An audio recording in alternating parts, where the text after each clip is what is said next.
Eccoci con il presidente Giorgio Furlanis, presidente del Portogruaro Calcio Femminile. Oggi primo raduno della nuova stagione 2017-2018.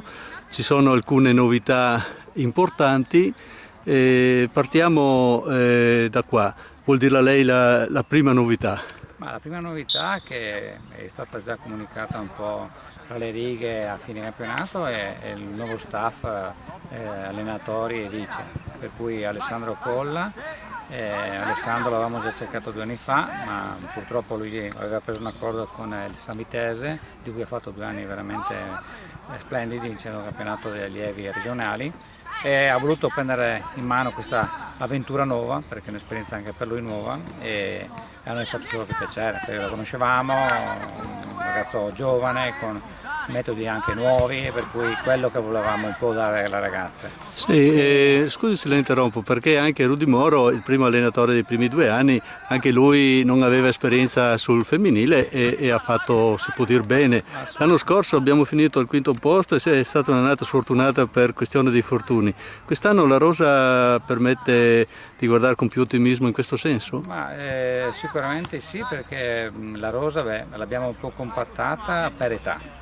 E un po' perché alcune ragazze insomma, si sono sposate e hanno avuto i bambini, altre per motivi personali, e abbiamo cercato di raccogliere le ragazze di una fascia diciamo dai 2002 ai 99, che è quella che più o meno il mister voleva per poter lavorare bene anche a livello mentale, farle crescere in un biennio abbastanza bene. Per fortuna a Portogruaro c'era questa fascia, abbiamo aggiunto quest'anno 4 elementi per il momento, ma non è detto che ci saranno altre, per cui un nuovo portiere che arriva da Gaiarine, di cui lo conoscevamo, noi abbiamo seguito un po' l'anno scorso, e dietro in difesa avremo il ritorno di Silvia Berardo, una calciatrice che ha fatto molto bene negli anni, ha giocato anche in Serie A, per cui una ragazza di Portogruaro che era ferma da 2 anni e così parlando vuole ricominciare a riprovarci,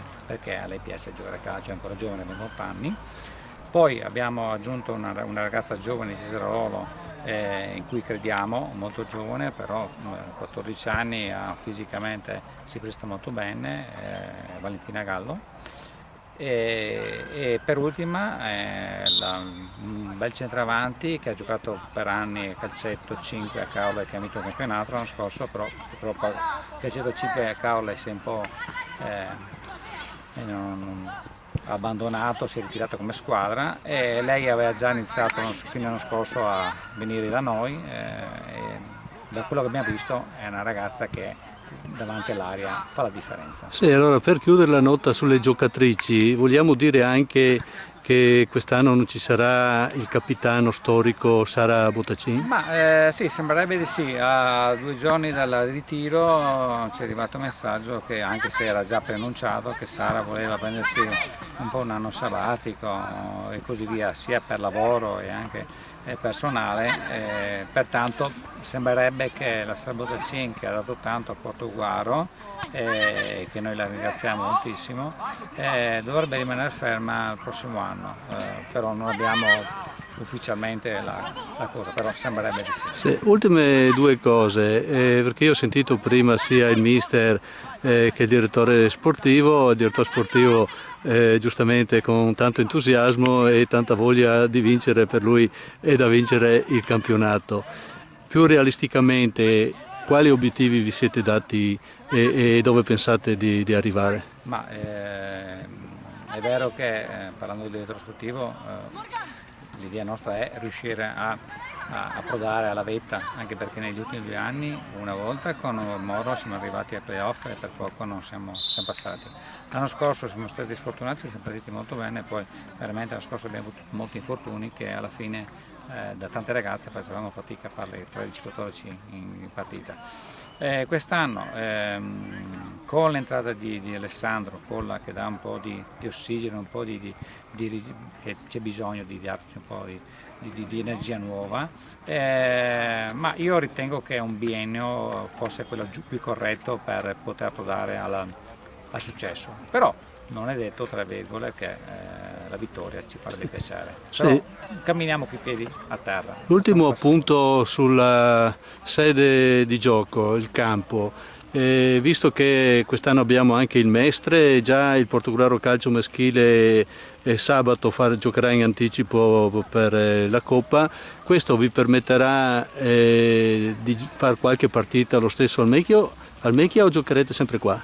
No, diciamo che è vero che all'inizio il Mestre giocherà la domenica alle 6:30 fino a dicembre, per cui le partite di Serie C giocherà tutte domenica, pertanto sarà difficile che noi potremo giocare a Mecchia fino a dicembre, però non è detto perché loro hanno un turno di riposo e molto probabilmente forse qualche partita possono giocare il venerdì e il lunedì, la diretta, perché dipende da come verranno, perché il campionato non è ancora ufficiale. Dopo hanno gennaio, febbraio, marzo che giocano sempre al sabato, pomeriggio alle 2:30, e pertanto noi possiamo tranquillamente giocare al Mecchia, e l'ultimo mese diciamo che loro giocheranno forse alla sera e la domenica, per cui diciamo forse salteremo qualche partita, diciamo non di più, forse le classiche abbiamo fatto l'anno scorso. Perciò avremo la possibilità di vedere le ragazze, il Portogruaro femminile anche al Mecchia, che è sempre una cornice insomma prestigiosa ed è bello vedere giocare su quel campo. Assolutamente sì, anche perché quest'anno il Mestre veramente ha fatto un lavoro straordinario su quel mantello che è una moquette adesso, per cui anche per le ragazze calciare e giocare al Mecchia quest'anno sarà una cosa un po' diversa. Bene, grazie Presidente. Niente.